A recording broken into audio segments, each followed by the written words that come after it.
noches, mi nombre es María Isabel Vélez Marcillo, estudiante de cuarto semestre de la carrera Terapia Ocupacional, asignatura Imagenología. Tumores óseos. Dentro de este concepto se agrupan las lesiones tumorales de los huesos. Estas pueden obedecer a una neoplasia primaria o secundaria. Lesión inflamatoria, que es una lesión inflamatoria traumática vascular o metabólica. El cáncer óseo primario es un tipo de cáncer poco común que afecta al esqueleto humano a diferencia del secundario. Se origina en el hueso y no es consecuencia de un cáncer de otra parte del cuerpo diseminando al hueso. Su síntoma más frecuente es el dolor, aunque puede causar también inflamación, fracturas, pérdida de movilidad, fiebre y anemia. Epidemiología. Son más frecuentes en las partes blandas. En hueso podemos encontrar lo que son los tumores benignos y tumores malignos. Dentro de los tumores malignos encontramos los que son los osteocondromas. Dentro de los tumores malignos podemos encontrar ya una metástasis en mama y en próstata.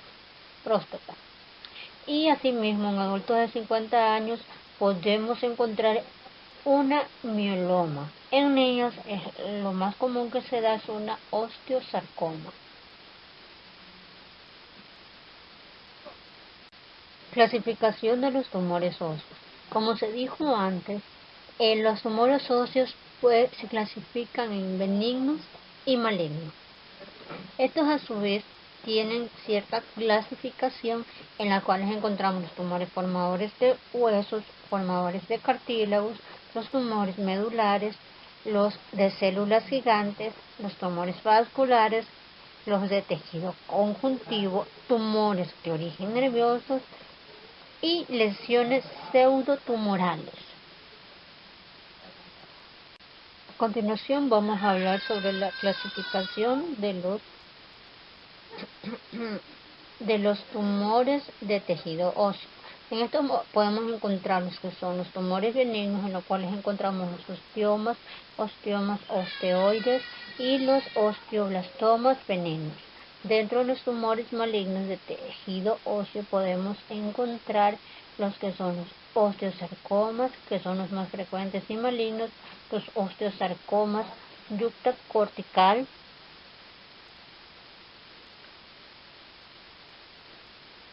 clasificación de los tejidos cartilaginosos. Encontramos dentro de los benignos encontramos los que son los condromas, endocondromas, los osteocondromas, exostosis, osteocartilaginosos, que son los más frecuentes y benignos, los endroblastomas y los fibromas condromixoides.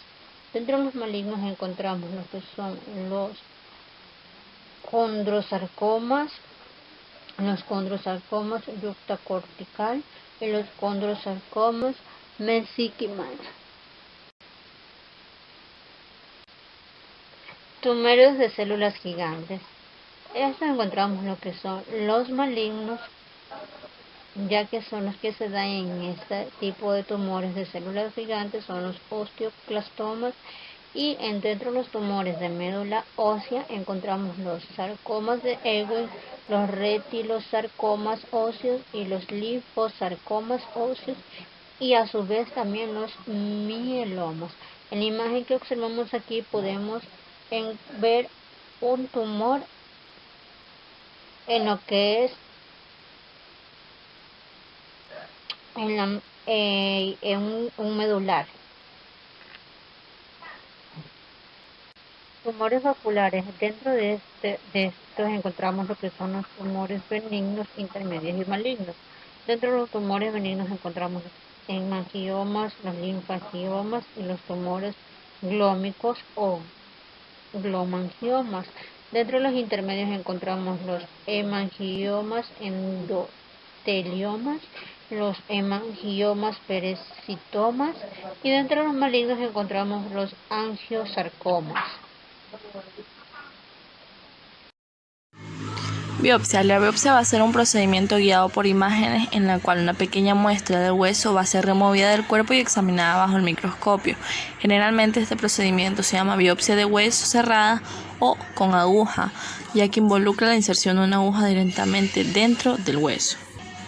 Los medios de diagnóstico para tumores óseos va a ser radiología convencional, tomografías, angiografías, ecosomas, resonancia magnética de elección, tomografía axilar computarizada, CPEC y PET, es decir, la tomografía computarizada por emisión de fotón único.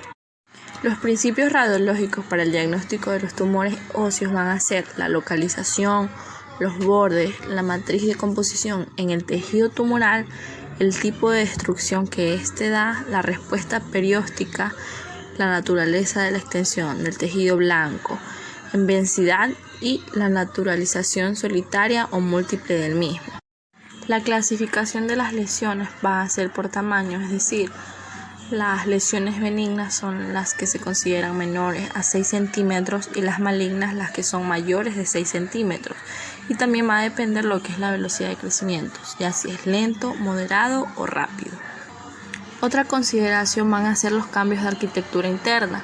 Cuando es maligna va a ser una lesión destructiva, es decir, una lesión lítica, y cuando es lesión productiva, es decir, una lesión blástica, pero cuando esta va a ser benigna no va a tener una reacción perióstica o discreta.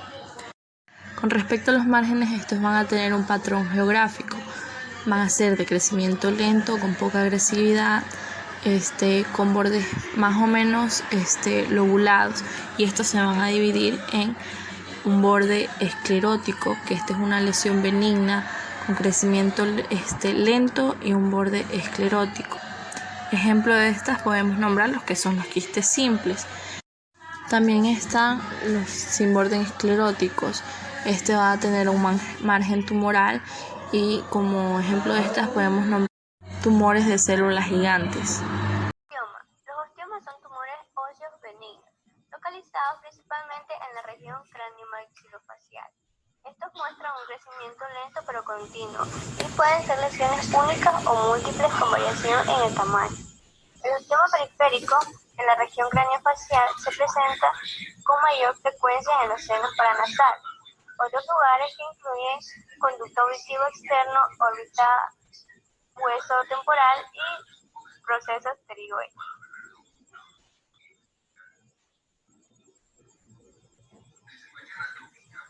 Epidemiología. En cualquier edad pueden ser afectados. La mayoría de los osteomas ocurren en los adultos entre las edades de 30 y 50 años. Los osteomas son más frecuentes en mujeres que en hombres.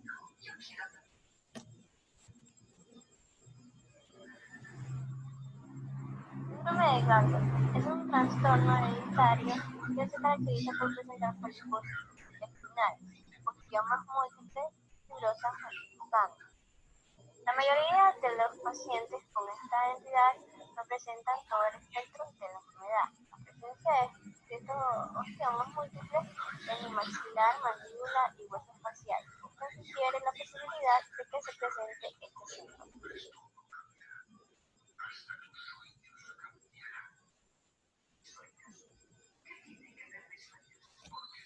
Características radiológicas. Las características radiográficas de un osteoma generalmente evidencian una masa radiopaca con una densidad similar a la del hueso normal. La tomografía computarizada ayuda a delimitar el tamaño del tumor en relación con sus estructuras adyacentes.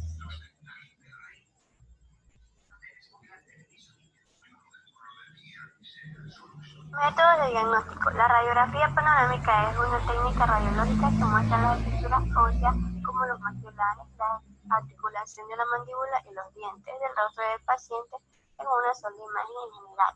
Para ello, se vale de una máquina de rayos X especial que rota alrededor de la cabeza del paciente. También se le llama ortopantomografía. La radiografía oclusal Es un tipo de radiografía intraoral, ya que se realiza desde el interior de la boca. Mediante esta se pueden ver fracturas del alveolo, los límites de lesiones quísticas o tumorales, etc. Sarcoma de Ewing. El sarcoma de Ewing es un tumor óseo maligno que se forma en el hueso o en el tejido suave. Afecta principalmente a los adolescentes y adultos jóvenes. Suelen comenzar en los huesos de la pierna, en la pelvis, pero puede ocurrir en cualquier hueso.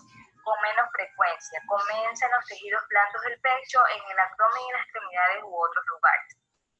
Los grandes avances de este tratamiento del sarcoma de Ewing han ayudado a que las perspectivas de las personas con este cáncer, una vez finalizado el tratamiento se recomienda el control de por vida para observar las posibles efectos tardíos de la quimioterapia y de las reacciones intensas. Tenemos síntomas que es el dolor, hinchazón y sensibilidad cerca del área afectada, dolor de hueso, cansancio sin causa aparente, fiebre sin causa conocida y pérdida de peso sin intentar. Las causas, aunque no está claro la causa del sarcoma de Ewing, algunos médicos saben que el sarcoma se comienza cuando una célula se desarrolla cambios en el ADN. El ADN de esta célula contiene las instrucciones que le dice a la célula qué hacer. Estos cambios que le dicen a la célula que se multiplican rápidamente y que sigan viviendo cuando las células sanas normalmente mueren. Los factores de riesgo, estos son algunos de los factores de riesgo del sarcoma, son la edad y la ascendencia. La edad es que le puede dar a cualquier tipo de persona y la ascendencia es que es más común en personas ascendencia europea y es mucho menos común en personas ascendencia africanas y asiáticas. En las complicaciones tenemos el cáncer, el sarcoma de Ewing puede propagarse desde donde comenzó a otras zonas, lo que dificulta el tratamiento y la recuperación. Este sarcoma de Ewing se propaga con mayor frecuencia a los pulmones y a otros huesos. Tenemos también efectos secundarios del tratamiento a largo plazo. Los tratamientos intensivos necesarios para controlar el sarcoma de Ewing pueden causar efectos secundarios sustanciales, tanto a corto como a largo plazo. El equipo de atención médico puede ayudar a controlar los efectos secundarios que ocurren durante el tratamiento y proporcionarle una lista de efectos secundarios que debe controlar el paciente en los años posteriores al tratamiento.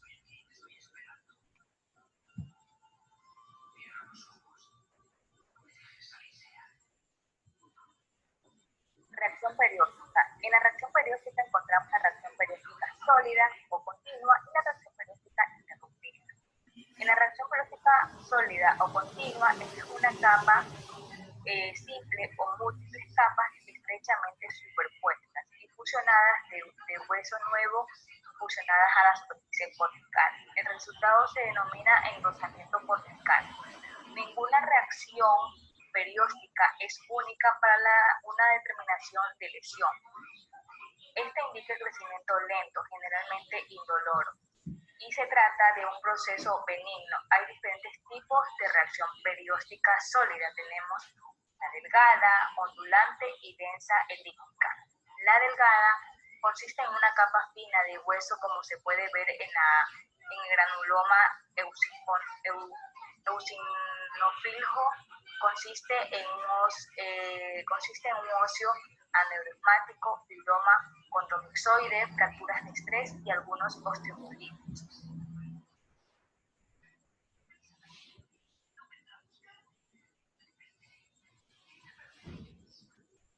Tenemos la ondulante.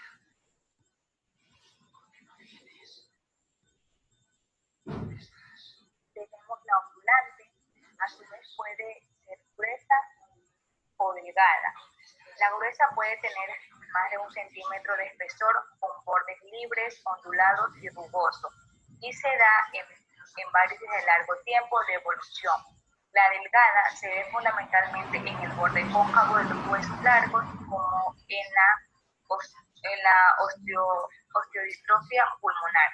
Tenemos la densa elíptica. Esta es una variante de la reacción perióstica sólida. Su grosor varía entre unos milímetros a un centímetro. Se ve en el osteoma osteoide y el osteoblastoma.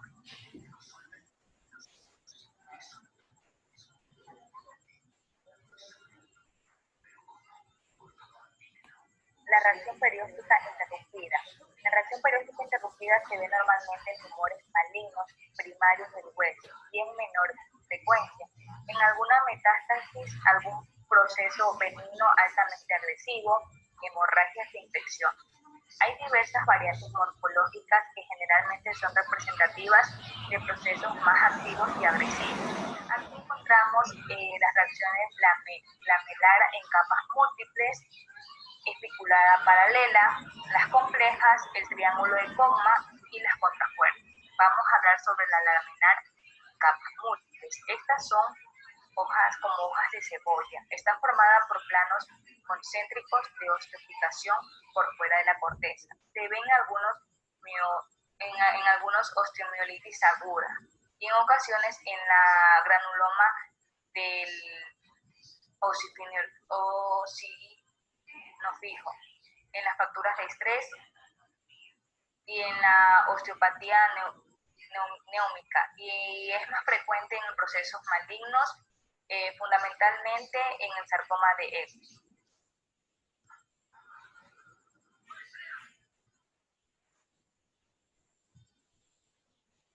Tenemos la estipulada paralela.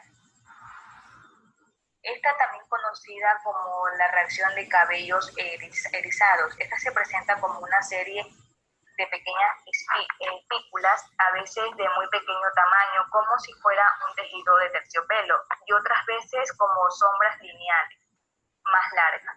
No suelen verse en tumores benignos, aunque las hemopatías profundas, como la talasemia, puede presentarse en el cráneo. También pueden verse en algunos casos como las lesiones inflamatorias, la sífilis, la miosífilis y la enfermedad de Caffey. Sin embargo, esta reacción se ve más en el sarcoma de Ewing. Tenemos las complejas, que se presentan como espículas muy irregulares en todas direcciones. Es generalmente un signo típico de malignidad y está formado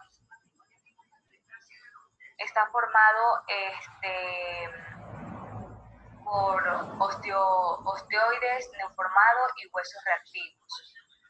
Tenemos el triángulo de Cogma. Esta debería llamarse ángulo de Cogma, ya que el tercer lado es radiotransparente. Fue descrito como una pequeña área triangular del hueso, visible en la parte más externa de un tumor maligno. Y durante muchos años se tuvo como característica de este tipo de lesión.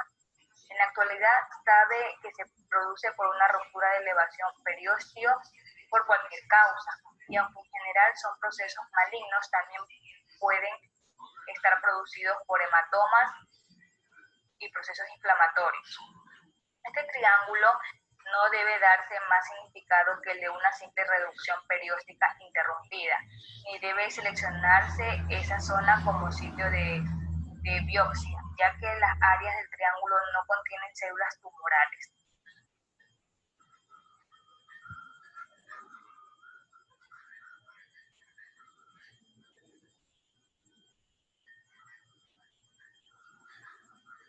Tenemos la contrafuerte, que es la presencia de un cono de huesos denso en los bordes laterales de las lesiones, que crecen lentamente y es bastante frecuente, sobre todo en las lesiones con tendencia de expansión. Suelen indicar un tumor de naturaleza benigna. Si bien es cierto, estos resultados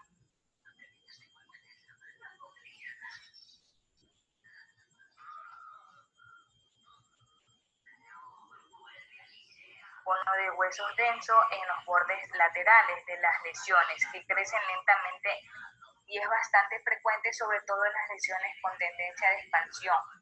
suelen indicar un tumor de naturaleza benigna. Si bien es cierto, estos resultados de una reacción periódica continua sólida previa, hay que considerar la posibilidad de que sea un tumor maligno ocurrido en una lesión benigna previa.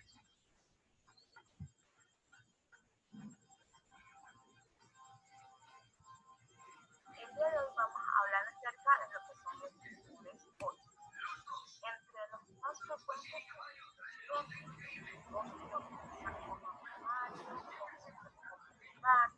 tenemos lo que es el tumor hereditario, los tumores metastáticos secundarios y por último